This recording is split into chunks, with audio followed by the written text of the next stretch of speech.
Welcome to another episode of DD on the Spot. As always, I'm your host, Ryan Johnson. I am wearing sleeves today because the first one I did where I was sleeveless with Elizabeth, it's a bad idea, everyone. So I just said it's going to be even better now that you got to wear the sleeves now. But we have Megan back on the podcast. She was on last August, I think it was, close to. And yeah, she's on here to give us an update on what she's been up to since we talked. We're in Eden Prairie, which is like right next to me, which is nice. It's only like a 5-minute drive.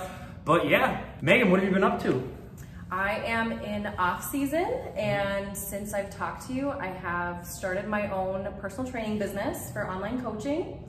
I am now managing a wellness center here at OsteoStrong, and then I also am a trainer at Los Campeones. She does a lot, everyone. She was going through it before we started recording, and it's one of those things where, again, you're just like, I don't know how you have that time management. Like I told her, I'm the exact opposite, where it's literally open schedule for me, but I always ask this to every guest, what's one area of your physique that you think you've improved on since we last had you on last year most? Oh, 1000% is my glutes and hamstrings. Yeah. Training them 3 times a week for the last year, a little over a year, has significantly changed the balance of my look. So super exciting. We're making some progress. She has those boots on, so we can't show her lower body, everyone. She has great boots. She did come in, okay, before we even get started with the health and fitness, you came in on a motorcycle. I have a photo of it that'll be popping up. How long have you been riding a motorcycle? Because I know you post about it all the time, and I'm gonna be completely honest. I first thought that it was your husband's motorcycle and you were just like posting it. I literally thought that the first time, but clearly you ride it probably more than he does. Yeah. So what got you started in motorcycles? I probably started riding when I was like 11 or 12. My family we used to race motocross. So I was the cute little sister that would ride the little dirt bike in the backyard, and kind of learned growing up. And when I was 19, I bought the bike that you see, and I've had it ever since. And I love riding. I ride mostly through summer and go to work, go to the gym. I have a small group of friends that we go riding. We're actually gonna go for a ride later today. And yeah, I would much rather ride a motorcycle than a car. So I don't really mind a little bit of a thrill. Which again, she said that she might go with someone who's a professional racer. So if this video starts with an RIP Megan, then you know what happened. So, you know, we can do some like goodbyes at the very end just in case. No, I'm joking, everyone. Yeah. Have you had any close calls on the motorcycle? Yes, I have. I think everyone who first starts to ride motorcycle has had maybe 1 or 2 like flashes of their life. Mine was, I was going way too fast on the highway and I took a sharp turn, and thank God I was trusting my bike, was trusting my body, and I was just fine. But if you go a little bit too fast, get a little too confident, it's very easy to lay over the bike. I've never laid it over going at that speed, but I have laid it over in the past, but I've been totally fine. My brothers have gotten so injured, broken many bones in their own motocross experiences. I've seen them scrape off bone on their arm. So I'm hoping that'll never happen to me. I always wear full gear, boots, Kevlar pants, plated jacket, helmet, gloves, all the time. Okay, I did a story time last podcast about my hiking in Duluth story, so here's another story. We're just gonna lead it off right here with my worst car where luckily nothing happened. Freshman year in college, I was driving home. Not driving home, I was driving to my dad's hometown, I went to school in Mankato, so his hometown's 200 people, Louisville, it's like half an hour out of it. I was going like 75 on the highway. I didn't realize that it was an off ramp, like right as soon as you get to the town. So as soon as it got to go turning, I was still going like 60 miles an hour on a turn. So I turned, and then I didn't flip or anything like that, but it spun around like 3 times, literally 2 feet away from hitting a pole. Like it stopped like 2 feet away. That was one of those where you're just like breathing really hard after that, and like so I lucked out, everyone. I have a few more stories, but I don't want to make this the whole. I already told her a little bit more about my Duluth story, and then she's like, that's not real. That's not true. So I was like, no, but unfortunately it is. But I mean, we talk about all the times too, where people sometimes are a little bit creepy. They don't really know how to approach people. And you had made a post where a guy came up and just touched your shoulder. I just gotta say first off, everyone, don't do that. I say this every podcast, don't do it. I don't get why I have to keep saying it. But has there been any other times like that, and how do you respond to that? Because I always thought that would be really weird. Now, obviously, like girls in bars at college used to just come up and feel every once in a while because I was a guy. But like, how do you deal with that? In those situations, usually it's like an acquaintance or it's maybe someone I've talked to in the gym a bunch of times, and maybe it's the community that I'm in where they're just not used to seeing a muscular woman. So when they see me and I have a good pump or maybe I have a good spray tan on or something and I'm hitting shoulders and they're like, wow, Megan, like your shoulders have really grown, and they come and like grab my hands or grab my shoulders with their hands.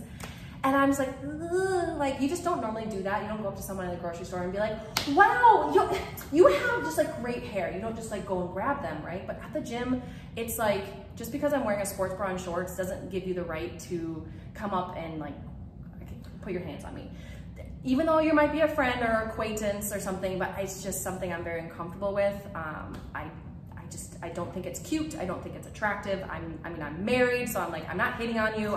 I know you're not hitting on me. Like, I have a giant diamond on my hand. Like, it's just awkward.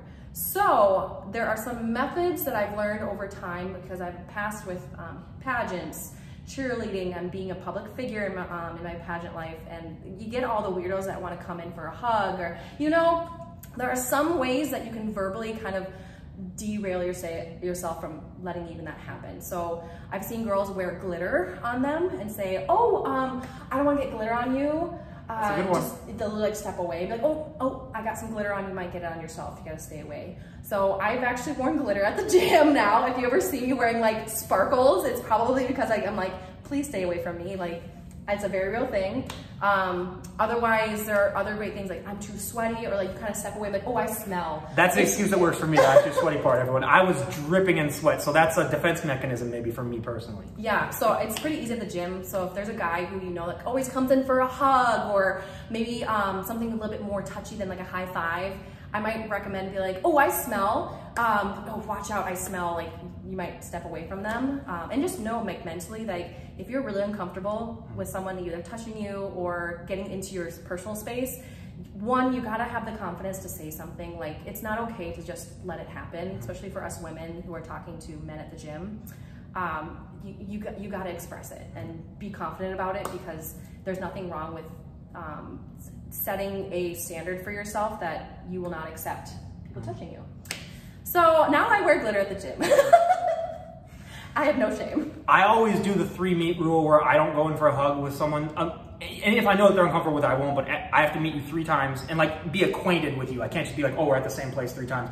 Unless they initiate first, but otherwise after 3 times. And then still, like, even if I get a vibe, I'm like, yeah, just don't even do it. So again, some people just are weird like that. But you mentioned that you're cheerleading and you are a public figure. How is cheerleading equated at all to being on the stage? Because I imagine, like, in college when you're cheerleading in front of thousands of people, you have to have built up some of the self-confidence that you have to have when stepping on stage. So how has cheerleading really benefited your bodybuilding? Yeah, think of this as like, I have a history of, I guess, being active through dance, cheerleading, having a routine, working with a team.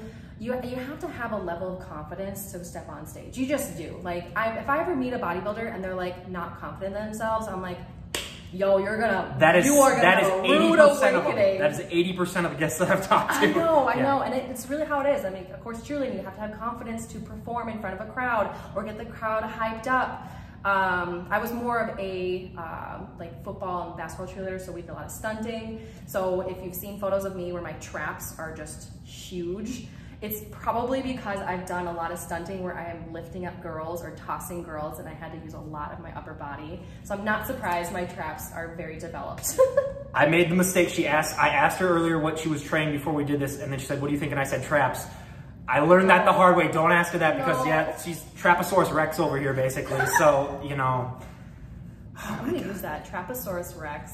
Okay, I have a list. We're not gonna say it on here because it would take too damn long, but like, I have all the stuff that you could use. She even sent me a good one where she said it's a trap, basically, for a trap day. And then I did my nice calves, bro, and it's a picture of cows with Johnny Drama. So, yes.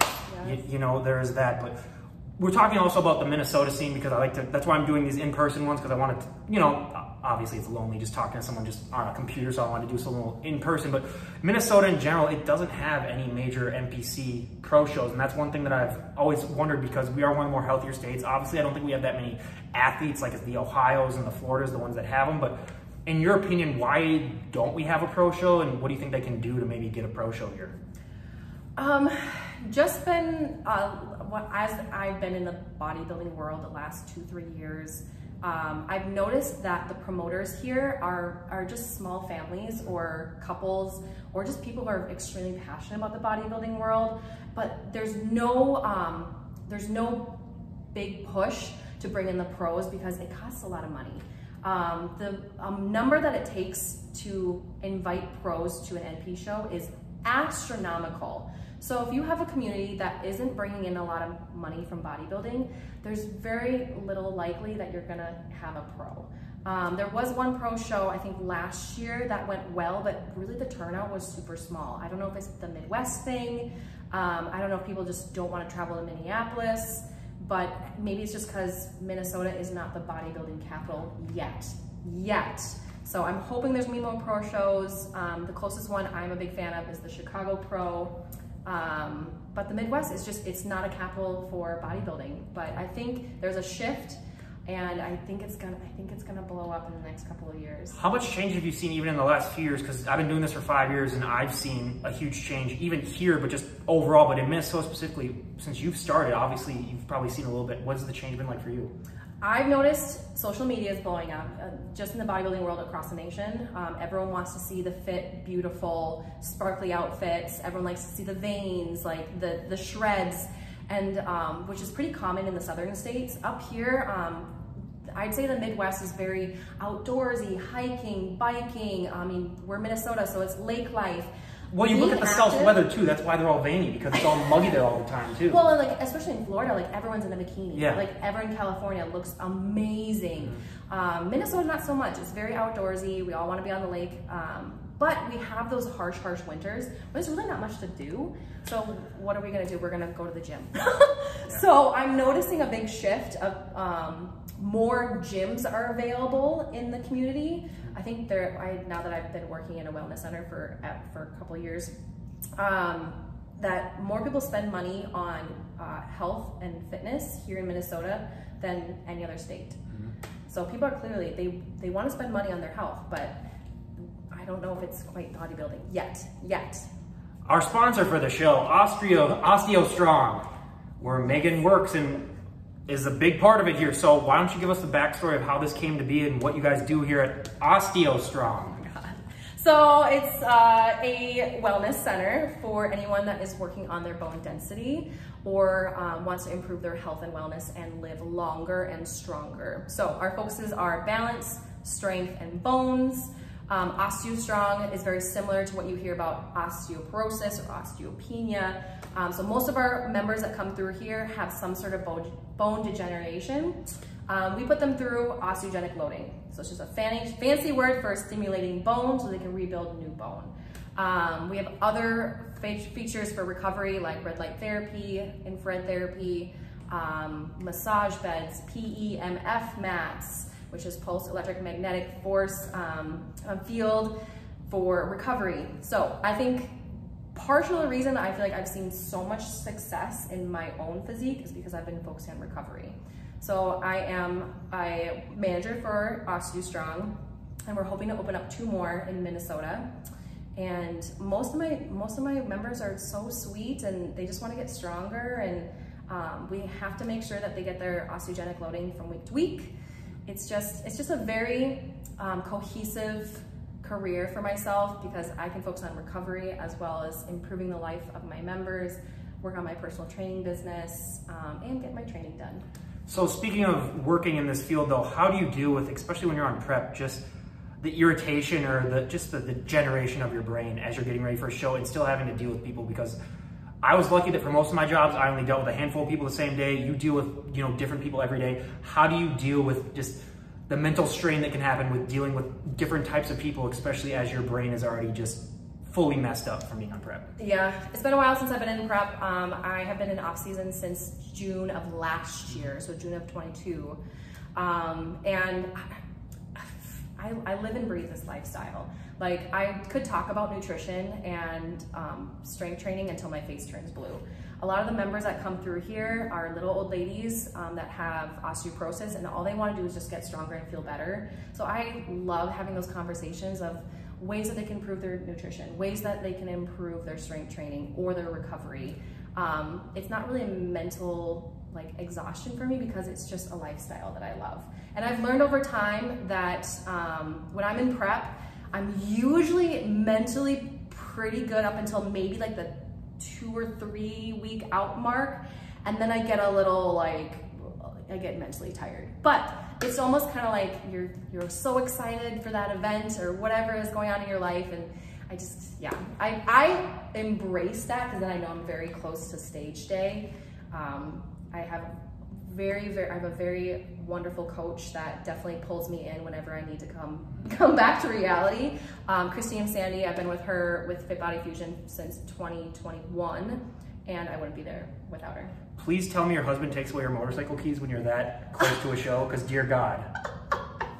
No.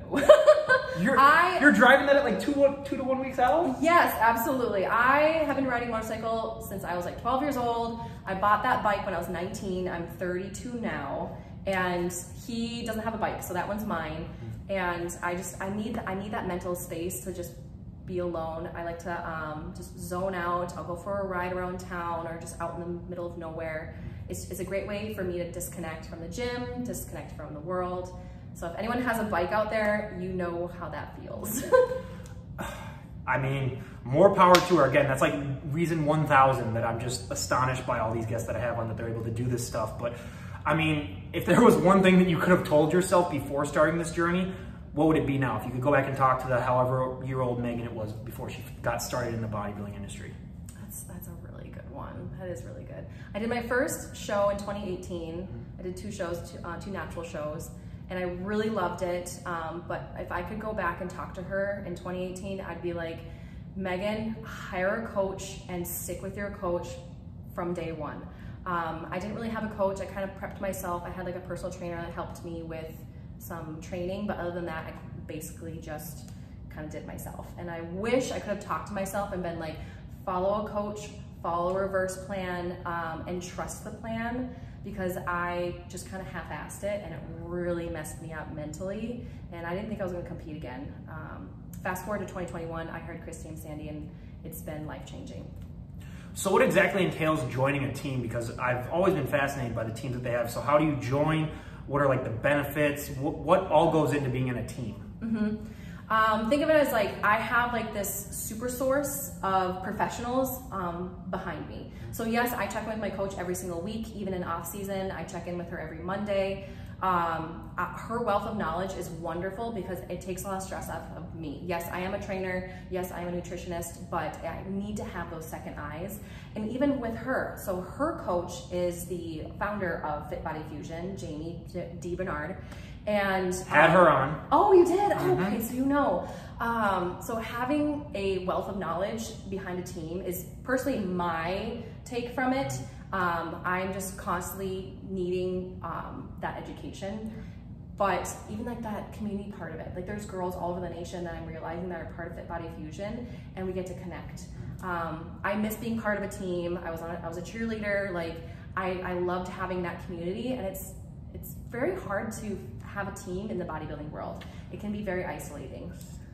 How do you deal with the isolation part of it? Because obviously, at least having a job and doing all this, you interact with so many people, but still, like when it gets down to the nitty gritty of it, you're the one who's in your own mind at the gym. You're in the one, you know, eating all those meals, crying on the treadmill, doing all that other stuff.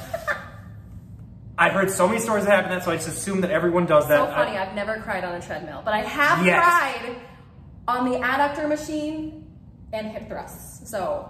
Wait. So you're telling me if the gym, so were you at a gym when that happened? Because if you're telling me that there was maybe like a video camera footage of you crying while doing hip thrusts out there, somewhere in security land somewhere. Yeah. Give me that video and we'll play it right now. Cardio doesn't make me cry. Actually, I don't really do any cardio unless I have to, because I'm very fortunate that I can maintain a lean physique for a longer period of time than most people. But I just don't, I'm not emotional like that. That sounds, it's really I'm going to spend the next 2 minutes of this podcast just imagining her doing hip thrusts while crying. And I'm just laughing in my mind about that. My husband caught me crying after hip thrusts one time. And he's like, why do you do that to yourself? I'm like, what? It works.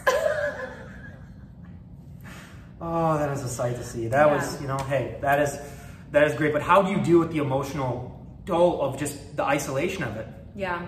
I'm starting to realize even when I first started that I'm really not alone.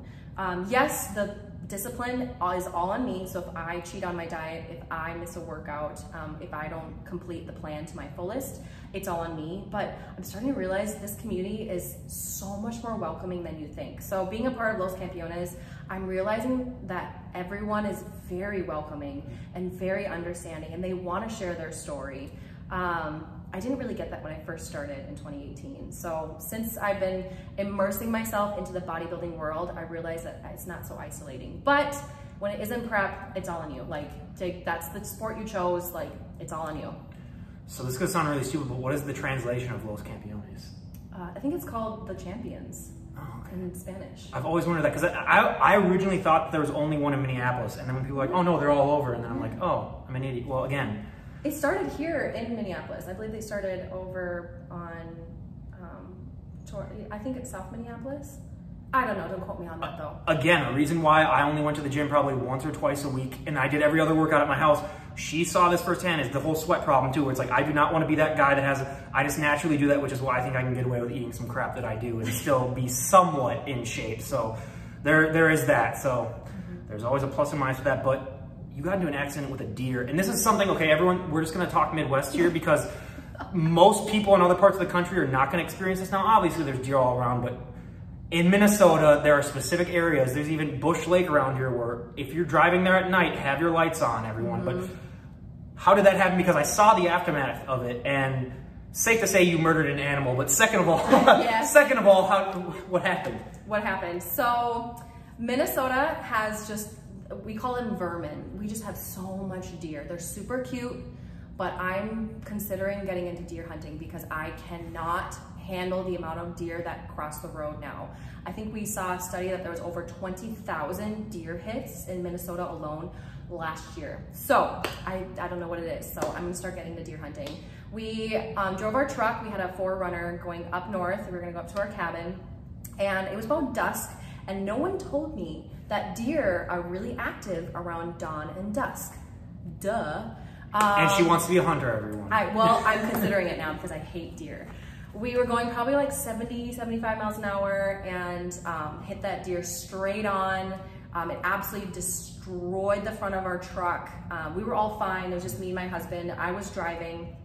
Airbags deployed, but the whole front of the truck was messed up. I think the deer exploded. I remember looking behind us, and all I saw was like the shoulders down, just dissipated. And there's a huge strip of blood like down the... Anyway, so my husband got messed up pretty bad because he was leaning forward, and so the airbag hit his face really, really hard. He already has hearing problems, so yeah, his face got really messed up. I thought he may have broken something in his face, but he was okay.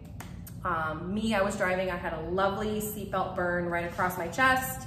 So thank God for seatbelts. Thank God for airbags. Thank God for 4Runners. We were fine, but definitely shook up because when you hit something that hard, your body's gonna also go that 70, 75 miles an hour. So whatever is gonna stop you is gonna hurt. I had some debris on my legs from the dashboard, so I had some cuts and bruises, but other than that, I was fine.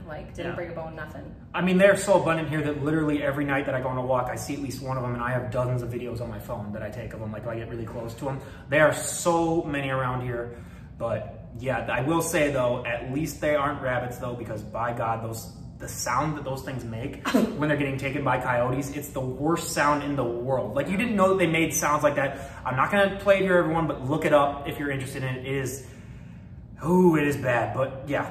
So we had our little Minnesota deer tangent here, which again, everyone, lights on, focus on the road. Wear your seatbelts, seriously. Yeah, exactly. Well, and I saw you in a photo before, because when I had Elizabeth on for the first guest that I did in live person, she had those cupping things on her shoulder where it's just a circle, and I mean, at least it's not those one things where they get them in the back and it looks like you just got the crap beat out of you where you're purple and stuff. But how long have you been doing cupping? Yeah, so one of the things I mentioned was recovery has been a big focus for me during my improvement season. It's not something I've really prioritized last improvement season. I'm working with ChiroFit. Dr. Anthony Brenda has been doing my cupping and my adjustments weekly, and it's been life-changing. So working with my coach, she has given me a lot of feedback saying, hey Megan, you really need to focus on your recovery. You need to focus on any kind of either saunas or cupping, anything where I'm gonna get a chance for my muscle to recover. And it's made my physique completely change. My shoulders are growing, my back is growing, my glutes. And with that, cupping is basically just an opportunity for my blood vessels to, pull to the surface of the skin. I don't know the science behind it, but Dr. Anthony Brenda does cupping with me maybe once or twice a month, and it allows my muscles to get more blood flow. If I get more blood flow, I get more healing. If I get more healing, I can recover quicker. If I recover quicker, I can go and train again. Meanwhile, me, everyone, I will just share another quick little tangent here. So after my walks at night, and it's been really muggy here the last few weeks, even she can agree, like it's been very hot, very muggy, especially at night, so I am just drenched when I get home. You imagine the sweat I was doing right now, imagine me walking out for 2 hours at night. So I have those freezies, you know, like those flavored freezies that you can buy. I have like hundreds of them in my freezer. I'll take like 10 of them out and have them. Oh my God. Okay, I would have a freezie. My hands would get obviously very, very cold from gripping the freezie and getting them out. So I would put them like right here in my legs and then kind of like just hold my legs together like that just to warm up my hands a little bit. I woke up the next morning, I had the chills right here. I thought it was the chills because I put my hands there for too long. So I thought that I was sick or something like that, like I had the chills, but it was only in this body part. So I was like, okay, that's weird. But it happened because my hands were so cold and I put them there for so long, and like multiple times I did it, that eventually they just got chilly there. Because then I even called my mom and I was like, Mom, is there anything I should be worried about if like just one part of my leg has chills in it? She's like, if it's just one part, no. And then I looked it up and I was like, oh, having chills in your legs is an early sign of MS. And I was like, oh, Jesus. And then I was like, oh, because I have an aunt that had MS too, so it runs a little bit in the family. So I was like, oh, crap. And then the next day I woke up and it was fine, so. Okay, keep looking on that though. That's No. This was like 3 days ago, and now there's nothing there left anymore. Okay. I know I will definitely look into it, but again, that's just me just being an idiot, and I want to get that out there as much as possible. That people always talk about like, oh, you're a smart guy and stuff. That they comment down below like you're so charismatic with talking. I was like, no, it's not. This is me at my best, everyone. After this, it's just downhill. But you talked about your coach, and one thing that I like to ask all the guests on now is, what in your opinion makes a coach a good coach? Because it's different for so many people. So many people like the drill sergeant, so many people like the best friend. I've talked to some drill sergeant people, I don't know why they like that, because that would not work for me, but what in your opinion makes a coach a good coach? Because it's different, and unfortunately there are, I think, more bad coaches than good coaches, at least that I've heard from guests, and it's really hard to find that good coach. I'm a coach myself, and I've only been coaching clients for a short amount of time, and the coach I work with now, she is extremely talented at what she does. There's a reason why she has so many successful clients. I think it's due to she sees a long-term goal rather than a short-term goal for her clients. When we first met, I was really, really excited to just learn about bodybuilding and just start doing a show and just work on nutrition and learning about lifting more. And eventually, as we progressed together, she said, Megan, you're gonna go pro someday. And I was like, no, I just wanna do this for fun. And then she kept saying, she's like, no, Megan, like, you have the potential. I see it in you. I know you don't see it in yourself, but you can go pro. You have to apply yourself. And I was like, okay, sure, girl, like, okay. And okay, Minnesotan for you, yeah. Well, she's up there in Duluth where they talk like this and they go out there and they catch the fish. Don't get me started when I say, can we go for a boat ride later? So a friend of mine in high school, his dad was from like way up there. I think he was even farther up north in Duluth, but I couldn't laugh without hearing him talk, or whenever he talked. But like, and he like dropped out of school in like 8th grade too, so he's like one of the. But he's like, okay, we're going up there and stuff like that, and just. So I have a twin brother, and his accent is so thick sometimes. I catch myself every now and then, like I say, oh yeah, we're gonna go for a boat ride later, and they're like, boat. I'm like, dang it. I get that. Yeah. So my twin actually, his accent's pretty thick, and it's hilarious to hear. But I catch myself. Wait, I didn't know that you're a twin. I'm a twin. Yeah, I have a twin brother. And think of my twin as me, but complete opposite in every single way. And he's my best friend. So he rides bicycles. He does. He does ride motocross. Okay. Yeah. Okay. So what What are family reunions like for you now that you're the buff in shape sister? Do the brothers show you some respect, or they still mess around with you? No, they still mess around. Okay, good. No. Okay, good. At least they don't like get to your head. So that's the most important thing that a family can do. I don't know. Maybe I don't know if any other bodybuilders go through this with their family, but I feel like my family is clueless. Clueless. They just think that it's like a pageant, but with like muscles. And because I did pageants when I was younger, and I'm like, yeah, it's the same thing. But I'm like, I had my dad come to a national show in Arizona, and I was like, Dad, like, you're gonna see a lot of naked bodies, and he's like, oh honey, you're gonna do great. I'm like, oh my God. And my father, as long as it's not yours, I'm fine with that. I know, it's still classy. No, I know. But even I think my father-in-law came to a local show, and I was like, and I didn't know he was coming. I was like, oh my God, he's gonna see my butt. So I think they're clueless. I think they just think it's healthy. When they know I'm in prep, they do respect me on that, and they know that I have a goal to stick to, so they respect that in that way. But I just think they're clueless. Sorry. How long did it take you to get comfortable with this pose right here? How long did it take you before you finally became comfortable with that? I mean, now that my glutes are finally growing, I feel a lot more confident. But you can definitely tell in my first few bodybuilding shows, like I didn't do the pose to my best. So it's, you know, it's part of it. I just think because you have the tan on, it's almost as if you're like wearing a suit because you have so much makeup on. So I'm like, oh, like whatever, as long as the goods are covered, like we're good. Well, speaking of the tan, what do you recommend for this right here? Yeah, dude. If you want to look But young, here's the thing though, that's my entire, like, we're just that, I know you're Norwegian too, but like for me, it's just like, I'm the extreme where like, I go out in the sun and I don't even get burned. I think we're basically equal. Yeah. Yeah. Because But look at the faces, your face is more, yeah. Well, I have makeup on, honey, so. And I don't. This beard is totally just, you rip it. Maybe it's the beard's giving it. See, that's the best part about, I will say there are many good things about being a man, but the best thing is that if you start to put on a tiny bit of weight, just grow a beard because it hides the chin in that too. So everyone, at least remember that when you see a woman that's much buffer than you and you're just like, okay, at least I can hide my a little bit of chin. Honestly, don't worry about a tan. Don't worry about it. Wear your sunscreen. I'm 32, I'm gonna be 33 in like a month. And there's a reason why people are like, you're in your 30s? They're like, you look like you're 25 or 22. She acts like she's 18 though, so. Yeah, and I was like, well guys, wear your sunscreen, okay? If you wanna look good in your 30s and your 40s, wear your sunscreen. So don't worry about a tan. My mom had a neighbor, sure, I'm not even gonna mention, I can't mention anything about her because then she'll know and I don't know if she watches or not, but like, she was one of those in like the 60s and 70s, would just sit out on her front porch every single day with the thing. And the skin now is just, it's like rocks, like it's just like thing. She's the nicest person on the planet. Again, I'm not gonna mention names, but like everyone who's in my family knows what I'm talking about. But like that is a photo that I use when I'm like, okay, everyone, wear your sunscreen.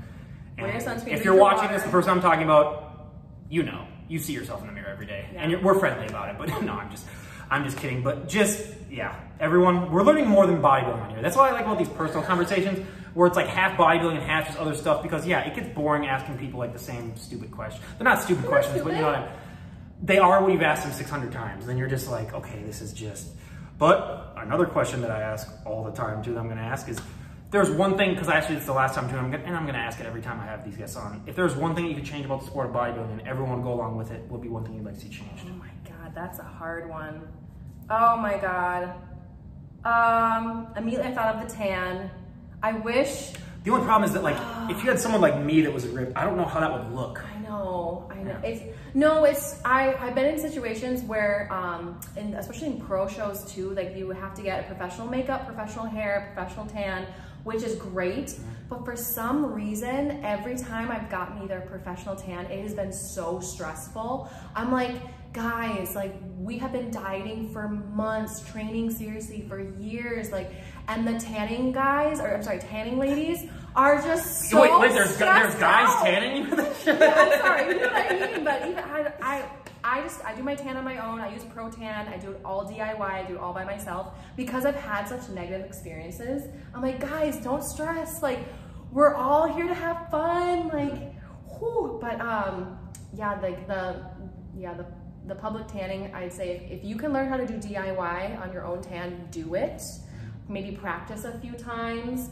The professionals, they're there for great for touch-ups, but I'd say learn how to do a DIY tan because it will allow you to stay less stressful on show day. I mean, I talk about so many things about like what the reaction that you get, like we talked about before, like people's reaction when they see someone that's in shape, but I try to make a more positive spin out of it now. What's the best compliment you think you've ever received when it comes to your physique or just the health and fitness? Oh my God, that's a really good one too. Well, she's thinking I got accused of taking steroids in college and it was the proudest moment of my life. Oh my God, that's a good one. They called me again. They're like, we're concerned about you. Like, we think you're on roids. And I was like, you can't understand how good this makes me feel. I'm finally doing something. Yeah. I was like, nope, this is just pizza rolls and chocolate milk after working out for 3 hours a day. Oh, I get comments on my physique all the time, which is, I'm very humble, and I always say thank you. I don't mind taking a compliment. But if someone comes up to me and they're clearly way more experienced than I am, or maybe they are like a professional in their field, and they come up to me and they're like, you really look like you know what you're doing. And I'm like, oh my God, I do? Thank you. Because learning about this, I still feel like I'm new. I feel like I'm still new to the bodybuilding world, even though I've been doing it for a few years. So if a professional comes up to me, or an IFBB pro comes to me and says, you look like you know what you're doing, I'm like, day made, great. I might not know what I'm doing, but at least if I look like it, great. I'm gonna play devil's advocate here. Had you never gotten into bodybuilding, where do you think you'd be at in life right now? What do you think you'd be doing?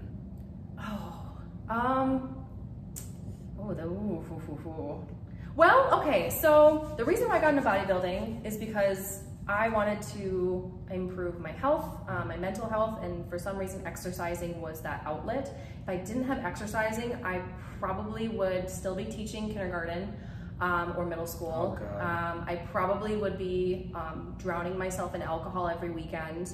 I probably would have continued with like either some sort of mental health disorder and ignored it, because that's just kind of the norm, is we just have to power through even though we have mental health issues. Exercising and finding the gym kind of saved me from that, and it forced me to recognize my opportunities to improve and not be mediocre. Like I say I'm gonna commit to something, I'm gonna commit 110%. So most likely I'd probably still be teaching kindergarten with, you know, dirt all over my outfits and smelling like Play-Doh. Especially after COVID, I could not deal with this, because you get sick so much. Just talk, because I have friends that are also kindergarten teachers, and just those little rats bring out all their diseases. They're so cute. They're cute. So cute. I will say you give off kindergarten teacher energy, like vibe. Do I? Well, just how peppy and like that you are. I was like, you have to do that if you're a kindergarten. You can't be like, you can't be like this. You can't be like, today, kids, we're just gonna play and do all. You have to have a certain vibe to deal with those kids constantly. So. Most likely. If I didn't do that, if I didn't do the gym, I'd probably still be teaching. Well, you mentioned it was part of the mental health as well, but on the flip side, the moment that you pick up that first weight, you're never gonna be good enough. You're never gonna be big enough. You are, no matter what you do, like I said, I've talked to some of the most in shape people on the planet, and regardless, I hear this all the time. Oh, you know, I just wanna, you know, there's always stuff I can improve on. It's like, I've talked to people who have won Olympias, and I'm just like, yeah. So how do you deal with that mental thought that like, you're never gonna be good enough now? And obviously your mental health is gonna be better just because you're in shape, but like, there's always gonna be that bug in the back of your head. It's like, oh, I need to work on this, I need to do this. Yeah. Maybe it's just because in the bodybuilding world, it's so visual. Like you can visually see either your physique changing or your stage performance changing. It's just a very visual sport. It's an aesthetic sport. What do you think people think about in their own job? Like their performance or whatever project they're working on, or whatever finances they're trying to improve. That's not really something they see, maybe like numbers or something. But bodybuilders, we're all aesthetics. So of course we're gonna be super hyper aware, because we can see our body all day long. We're eating food multiple times a day. Everything we do revolves around the way we look. If you're in a job, say if you're in a finance job and your job is to make sure this one company does really well in their finances, that's not really a visual thing, but they still want to improve, right? So think of us as we just, you know, our work is shown to the rest of the world, which is great. It's good and bad.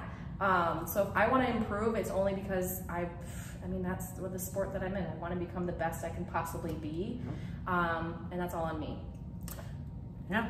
And when we do have you on again a year from now, where would you like to be at in your bodybuilding? Where would you like to be at in your overall life? What are some goals that you'd like to have achieved? Oh, I think you know that one. I do want to go pro someday. She wants to win the Olympia next year. I would love that someday. I would like to experience Olympia. Even being invited to Olympia would be an absolute dream. But one thing at a time. Right now, it's just about making sure I improve from show to show. Making sure I place well and work my way up the ranks at a national show.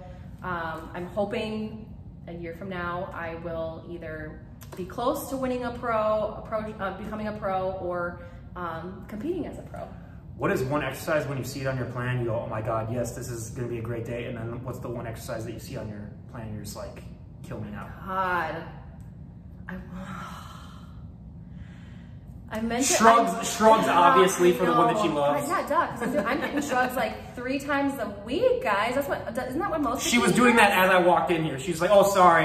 Yeah, I mean, those bikini girls. She was doing the Ron Burgundy, like 1,001, 1,002, 1,003. Yeah.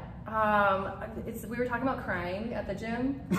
There's the adductor machine, you know, like you push your knees away. For some reason, it just hits my emotional point for some reason, because maybe it's Christy, you gave me way too many reps, but it works.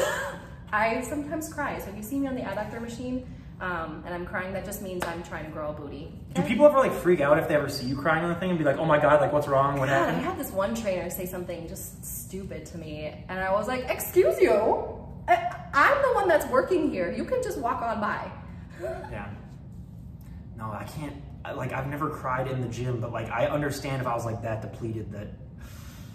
Sometimes it just hurts. Sometimes it just hurts, and you just, and sometimes it's just tears come out. That's just a normal reaction. Some guys swear, you know. Oh, that's definitely me.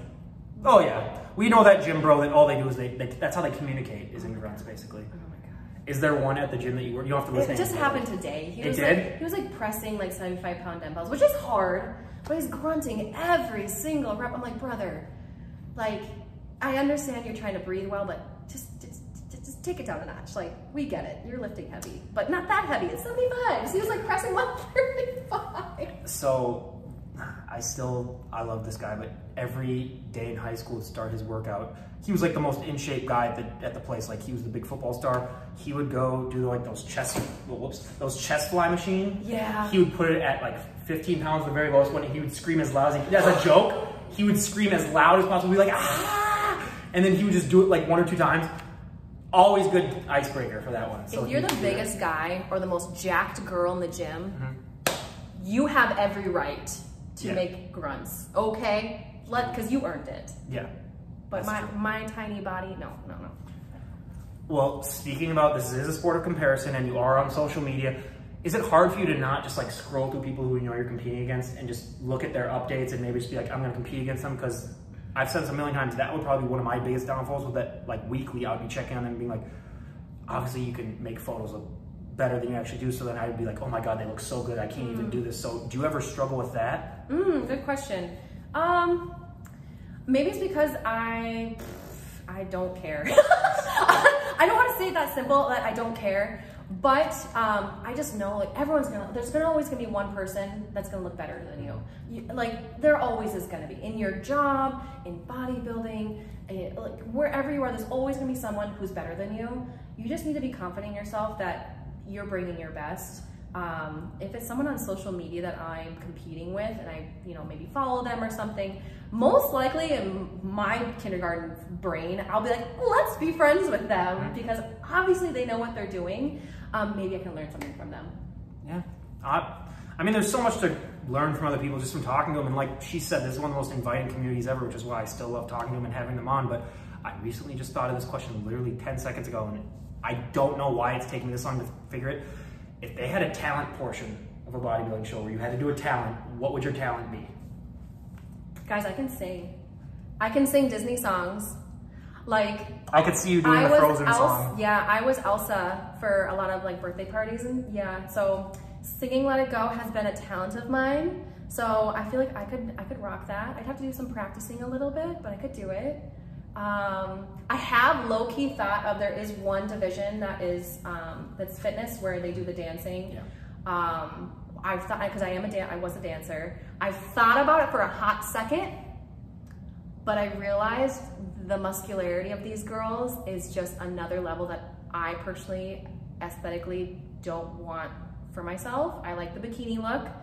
I was like, okay, I'm gonna stick with bikini. So I would try fitness. I'd have to get my back handspring back though. That might take a little while. The only reason I never won the Presidential Physical Fitness Award is that damn one where you had to do the test. I have no flexibility. No, where you would push the thing forward. Push the thing forward. They have like a thing set up. It was the flexibility test where you'd have your arms like this. Like touching your toes? No. They would have like the thing that you'd step into, and then it would have the inches out, kind of like it's like when you're getting your foot measured, and they have you do that. Your flexibility? But wait, no, it's called the people know what I'm talking about. It's where you push the thing out, and then it's how far you can push it. Is like how when you're doing the presidential physical, when you were in elementary school, and they have you do like the pull-ups, they have you do the shuttle run, they have you. Another thing they did was the flexibility thing where they would have you lined up like that, and then you push that thing forward. Oh, maybe I never did that when I was. Those up north people aren't civilized like us city people. So I can do a bunch of pull-ups. I'll win that. Yeah, I was the guy who as a joke, I would do the thing where you grip it like this, so you're basically doing two arms, really, basically. Yeah. I know what you mean. So I tricked people into thinking that was one arm. They're like, dude, you're so strong, stuff like that. And I was like, you're just kind of is. You're not. I mean, it really, like, if you're doing it like that, it really is. They don't need to know. It just looks cool. I know, but this was like in 8th grade, and everyone's like, oh, Ryan, and then so little trick out there for everyone there to have, but. Yeah, absolutely. And then as we're getting close to wrapping things up, what is one thing that you wish the general public was more informed about when it came to bodybuilding? Because there's so many stereotypes out there and myths. Yeah.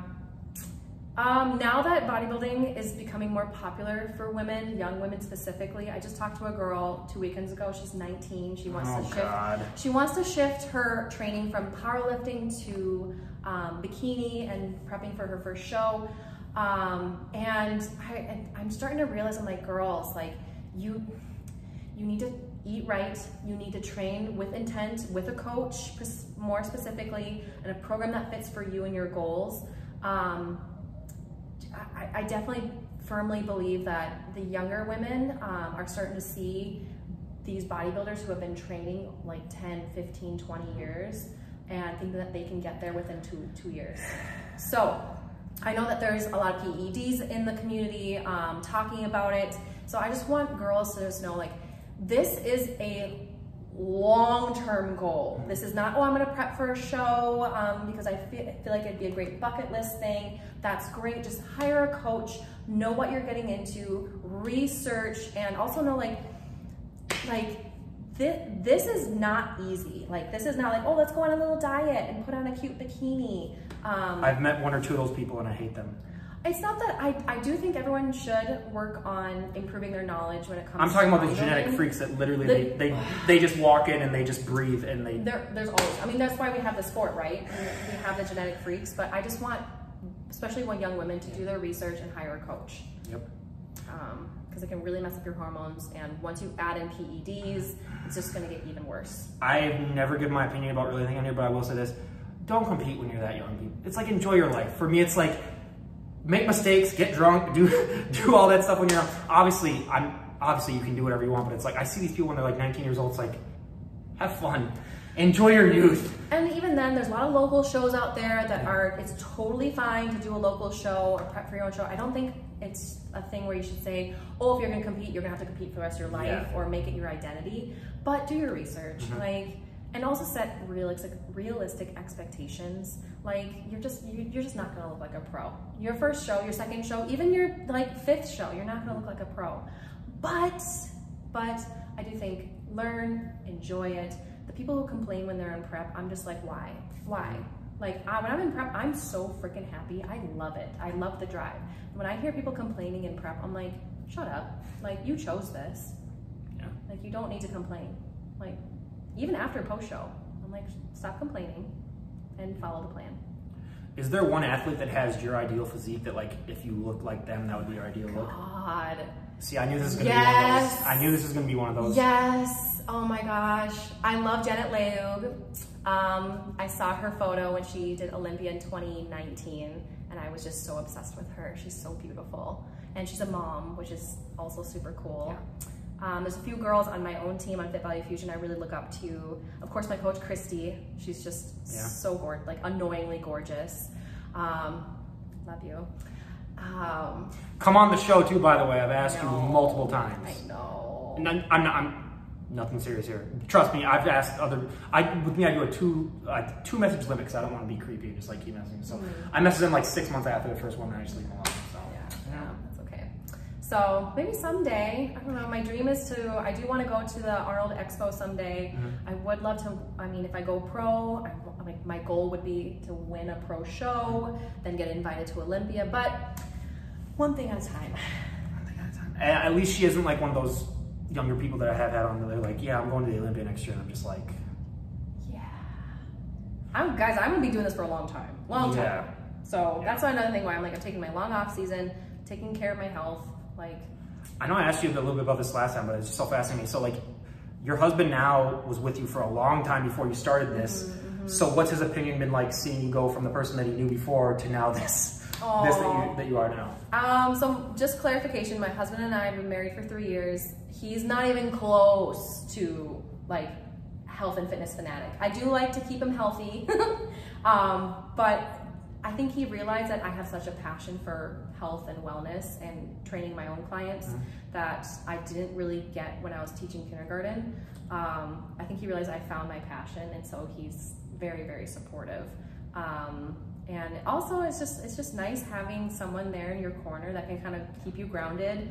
So the second I start getting a little too confident, he's like, Megan, we need to stop competing this year. We need to pay for a house. I was like, okay, I'll take an off season. Yeah, no, you always got to have that just to bring you down low. And I did that whenever on my celebrity podcast, whenever I had a famous person, my brother would be like, so? He would just respond, and I'd be like, thank you, I needed that. Or I'd be like, oh my God, I had talked to so-and-so, and he'd be like, so? And I was like, I needed that now. So he's like, where's your house, Ryan? And I'm just like, oh, because I'm in an apartment. And he's like, where's your house now, Ryan? And he's one of those guys where it's a brotherly kind of love there. But yeah, and Megan, I mean, I cannot thank you enough for coming on and doing this. And we're gonna do a little tour of her place after this. We're gonna get a little look at this, and it's gonna be edited in. But everyone, if you're in the area, Osteo Strong, I had to look at the title again because I'm an idiot and I can't really memorize these things, even though there's one right behind the camera here that I didn't even see. But yeah, everyone go and check it out. Go and give Megan a follow. I highly recommend it. You will get embarrassed. Traposaurus Rex over here, like we said before, it's whatever. But again, Megan, thank you so much for doing this and for coming on. I really appreciate it. Aw, thanks. Absolutely. It's been fun. All right, everyone. This is Ryan Johnson, DD on the Spot, signing off. Have a great day, everyone.